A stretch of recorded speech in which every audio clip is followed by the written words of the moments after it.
पूर्व केंद्रीय कानून मंत्री एवं सांसद श्री रविशंकर प्रसाद ने मध्य प्रदेश बजट 2025 पर एक महत्वपूर्ण बैठक में इंदौर में भाग लिया। इस दौरान उन्होंने बजट की तेज रफ्तार और देश की आर्थिक प्रगति पर गहन चर्चा की। उन्होंने कहा कि भारत की अर्थव्यवस्था लगातार आगे बढ़ रही है और अंतर्राष्ट्रीय रिपोर्ट्स भी इस बात की पुष्टि कर रही हैं। तो वहीं इंदौर की तारीफ करते हुए उन्होंने कहा, इंदौर बहुत ही अच्छा और प्यारा शहर है, यहाँ आकर एक अलग ही अनुभूति होती है। उन्होंने यह भी कहा कि वह इंदौर की जनता से संवाद करने और बजट पर चर्चा करने विशेष रूप से आए हैं। तो वहीं रविशंकर प्रसाद ने कांग्रेस नेता राहुल गांधी के हालिया बयान पर प्रतिक्रिया देते हुए कहा, राहुल गांधी ने कहा है कि इस देश में मेरिट नाम की कोई चीज नहीं है। मैं उनसे यह पूछना चाहता हूं कि वे खुद किस मेरिट के आधार पर नेता बने हैं। उन्होंने आगे कहा कि राहुल गांधी होमवर्क नहीं करते, उन्हें कौन पढ़ाता है, यह भी एक सवाल है। उनका ट्विटर हैंडल कोई ऐसा व्यक्ति संभाले जो भारत की सही जानकारी उन्हें थे। रविशंकर प्रसाद ने कहा कि बजट 2025 भारत की आर्थिक समृद्धि को नई दिशा देगा। उन्होंने इंदौर वासियों को आश्वस्त किया कि सरकार की नीतियां देश के विकास के लिए समर्पित है। इस बैठक में भाजपा के कई वरिष्ठ नेता और कैबिनेट मंत्री कैलाश विजयवर्गीय, तुलसी सिलावट, कविता पाटीदार, शंकर लालवानी, रमेश मेंदोला आदि विधायक सहित अन्य गणमान्य लोग उपस्थित रहे। रविशंकर प्रसाद की इस बैठक में बजट 2025, राहुल गांधी के बयान, कर्नाटक का आरक्षण मुद्दा, शिवाजी बनाम औरंगजेब की ऐतिहासिक विरासत और भारतीय मुसलमानों की देशभक्ति जैसे कई विषयों पर चर्चा हुई। और क्या कुछ उन्होंने कहा, आप भी सुनिए। श्री रविशंकर जी किसी पहचान के मोहताज नहीं है।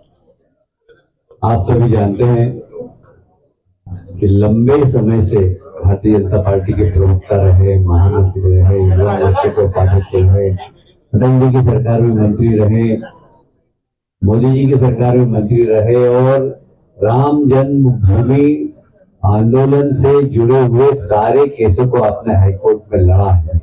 ऐसे दीर्घ अनुभवी नेता हमारे बीच में उपस्थित हैं। मैं सीधे ही उनसे निवेदन करता हूं, मुझे क्या बोलना है, मध्य प्रदेश के बारे में तो मैं हमेशा चर्चा करता रहता हूं। बस इतना ही कह रहा हूं कि मध्य प्रदेश का बजट अभी सर्वांगीण विकास का बजट है। गत वर्ष की तुलना में 15% बजट बढ़ाया गया है और हर क्षेत्र में, चाहे वो शिक्षा का क्षेत्र हो, चाहे इंफ्रास्ट्रक्चर हो, हर क्षेत्र में, तो विशेषकर यह वर्ष रोजगार एवं इंडस्ट्री वर्ष मनाया था। मुझे गर्व है कहते हुए कि पिछले दिनों हमारे यशस्वी मुख्यमंत्री जी ने जोनल एनक्लेव के इंडस्ट्रीज के और साथ में GIS भी हुए, उसमें लगभग 30 लाख करोड़ के MOU हुए हैं। सब आपको सभी देती है। हम उसके क्रियान्वयन के लिए बिल्कुल संकल्पबद्ध हैं। उसमें लगभग 20 लाख से ज्यादा नौजवानों को रोजगार की संभावना है और इन सारी संभावनाओं को हम जमीन पर उतार कर मध्य प्रदेश के विकास में, मध्य प्रदेश की GDP में वृद्धि करेंगे। किसान का क्षेत्र हो, खेत का क्षेत्र हो, MSP, आपने देखा होगा गेहूं की अभी MSP हमने बढ़ा दी है। तो किसान, जवान, महिला, सब क्षेत्र में इस बजट में प्रावधान किया गया है। मुझे उम्मीद है कि मध्य प्रदेश के विकास में बजट बहुत ही कारगर सिद्ध होगा। मैं इसके बारे में विस्तार से चर्चा कभी और करूंगा। तो सीधे हमारे नेता रविशंकर जी को आमंत्रित करता हूं, आप उनसे चर्चा करेंगे तो ज्यादा अच्छा होगा। मैं तो आपको मिलता रहता हूँ। आदरणीय रविशंकर प्रसाद जी। मित्र प्रदेश के वरिष्ठ नेता मंत्री कैलाश विजयवर्गीय जी, जिला अध्यक्ष जी, कविता जी, अन्य सभी मित्रों, बजट में इंदौर की जनता से बात करने के लिए मैं आया था। इंदौर आकर बहुत ही अच्छा लगता है। अपने युवा मोर्चा के दिनों से मैं इंदौर आता हूँ। बहुत ही प्यारा शहर है, तो बहुत सुखद अनुभूति होती है। आज लगभग 1.25 घंटा हम दोनों बजट पर चर्चा कर रहे थे। आप लोग भी वहां थे तो मालूम हुआ ही होगा। दुनिया में जो इकोनॉमिक टर्बुलेंस है, उन सबों के बीच भारत एक स्थायित्व का केंद्र है। और क्या IMF, क्या वर्ल्ड बैंक, क्या डेलॉयट, ये सभी कह रहे हैं कि भारत की अर्थव्यवस्था 6.5 to 7% बढ़ेगी 24-25 में आगे में। और भारत इस पूरे दुनिया में इकोनॉमिक स्टेबिलिटी का एक बहुत बड़ा प्रखर देश बन रहा है। तो ये मैं इंटरनेशनल रिपोर्ट की बात कर रहा था।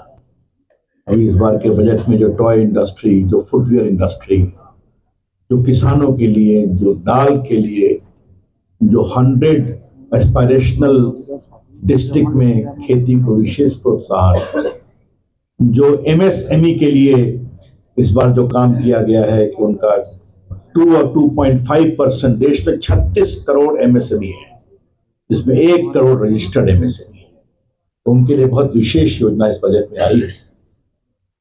तो सारी बातें हम लोगों ने चर्चा की। मुझे इसके अलावा 3 बातें कहनी है, फिर आपके सवाल में लूंगा। पहला है कि राहुल गांधी का फिर एक ज्ञान भरा वक्तव्य आया है। उन्होंने कहा है कि इस देश में मेरिट नाम की कोई चीज सही नहीं काम करती, दलितों के लिए और हमारे वंचितों के लिए ये गड़बड़ है। तो राहुल गांधी से पहला मुझे सवाल ये करना है, भाई राहुल गांधी जी, आप किस मेरिट से विपक्ष के नेता बने हैं? पहले अपना मेरिट तो बता दीजिए। अगर आप किसी मेरिट से बने होते तो मेरिट के बारे में सवाल करते। तो अगर मेरिट के नियमों का सरासर अवहेलना की गई है तो उनकी खुद की नियुक्ति में की गई। पिछले सत्र में भाषण चल रहा था संविधान पर, उनकी एक रोचक टिप्पणी आई थी, मेरी काफी उस पर बहस हुई थी। 6-7 साल में व्यक्ति युवा हो जाता है। मेरा युवा की नई परिभाषा दी हो, तपस्या करने से शरीर में गर्मी आती है। मेरा भाषण उसके बाद था कि आज जो हजारों संत सन्यासी हिमालय और कंदराओं में तपस्या कर रहे हैं, वो क्या होगा। मित्र कैलाश भाई भी काफी भक्ति और आध्यात्म में जुड़े रहते हैं। तो इस तरह की बातें कहना तो कोई मतलब नहीं है। मैं हमेशा कहता हूं, आज इंदौर की प्रेस के सामने भी कह रहा हूं, मैंने संसद में कहा राहुल गांधी होमवर्क नहीं करते। उनको कौन पढ़ाता है? उनका ट्यूटर बदलना चाहिए जो भारत की सही जानकारी उनको दे, या फिर वो घोर माओवादियों के प्रभाव में है। तो दूसरी बात मुझे कहनी है, और ये राष्ट्रीय विषय है। कर्नाटक की सरकार ने 4% रिजर्वेशन किया है गवर्नमेंट कॉन्ट्रैक्ट में अल्पसंख्यक मुस्लिम समाज के लिए। वो ओबीसी कोटा क्रॉस 2B में किया, ओबीसी का हक मारा गया है। आप उपासना पद्धति के आधार पर रिजर्वेशन नहीं कर सकते, आप रिलीजन के आधार पर रिजर्वेशन नहीं कर सकते।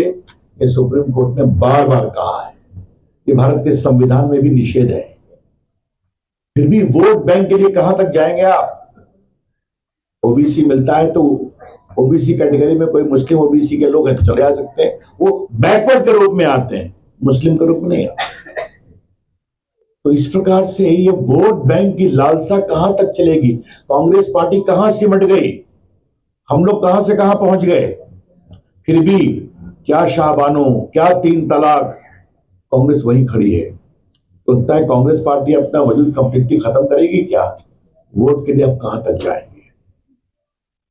ये मुझे दूसरा सवाल करना है। और अंतिम सवाल ये करना है, एक बहुत ही अच्छा निर्णय हुआ है योगी जी के द्वारा कि आगरा में औरंगजेब के किले पर जहां शिवाजी को कैद कर रखा गया था, उसके सामने उनके सम्मान में बहुत बड़ा स्मारक बनाने की अनुमति दी गई है और महाराष्ट्र सरकार उसको बनाएगी। ताज़ा खबरों के लिए सब्सक्राइब करें JSR टाइम्स और साथ ही नोटिफिकेशन पाने के लिए बेल आइकन को दबाएं।